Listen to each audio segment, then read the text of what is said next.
কিছুদিন আগেই যুক্তরাষ্ট্রের সুপ্রিম কোর্ট রায় দেয় ১৯ জানুয়ারির ভেতর বাইটড্যান্সের মালিকানাধীন টিকটক বিক্রি না করে দিলে তাদের সম্পূর্ণরূপে নিষেধাজ্ঞার সম্মুখীন হতে হবে। তবে গত সোমবার বাইটড্যান্স এই রায়ের বিপক্ষে অস্থায়ী স্থগিতাদেশ চেয়ে আপিল করেছে। বাইটড্যান্স ধারণা করছে বর্তমান পরিস্থিতি আইন পাশ করার আগেই এই রায়ের বাস্তবায়নের দিকে ধাবিত করে টিকটককে সম্পূর্ণরূপে বন্ধ করে দিবে। তাই প্রতিষ্ঠানটি জরুরি ভিত্তিতে কলম্বিয়া ডিস্ট্রিক্টের ইউএস কোর্ট অফ আপিলে তাদের আপিল করেছে।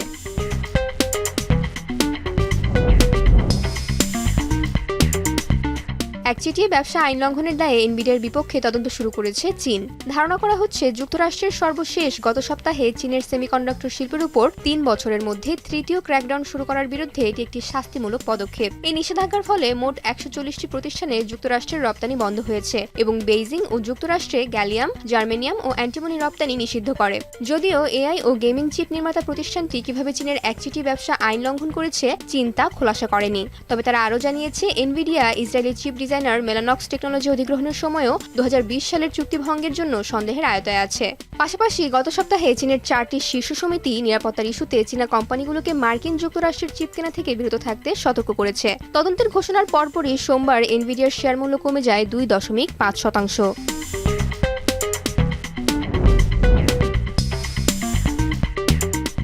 ওপেনএআই গত সোমবার তার চ্যাটজিপিটি প্লাস ও চ্যাটজিপিটি প্রো এর ব্যবহারকারীদের জন্য নতুন টেক্সট টু ভিডিও মডেল সোরা উন্মোচন করেছে। যদিও মডেলটি প্রাথমিকভাবে গত ফেব্রুয়ারি মাসে আসে, তবে এতদিন এর রিসার্চ প্রিভিউ চলছিল। এখন বাড়তি খরচ ছাড়াই চ্যাটজিপিটি প্লাস ও প্রো এর ব্যবহারকারীরা সোরা টার্বো নামের এই এআই মডেলটি চালাতে পারবে।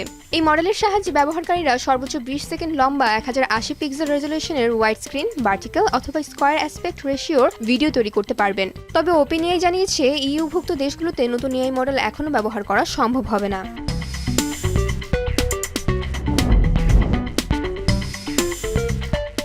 German software company TeamViewer London ভিত্তিক আইটি ফার্ম 1E অধিগ্রহণ করেছে। জার্মান প্রতিষ্ঠানটি জানিয়েছে তারা $৭২০ মিলিয়ন এই অধিগ্রহণ চুক্তি সম্পন্ন করেছে। যদিও চুক্তি সম্পাদনের পরেই প্রতিষ্ঠানটির শেয়ার মূল্য কমেছে ৫%।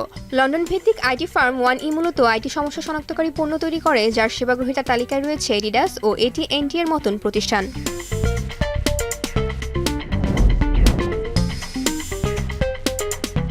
নিরাপত্তা নিশ্চিত করার উদ্দেশ্যে নিজস্ব টেলি অপারেটর ব্যাকআপ সহ রোবোট্যাক্সি চালুর পরিকল্পনা করছে টেসলা। টেসলার ব্যাংক বিনিয়োগ সম্পর্ক প্রধান ট্রাভিস এক্সেলরডের সাথে আলোচনা শেষে এমনটাই জানিয়েছে ডয়েচে ব্যাংক।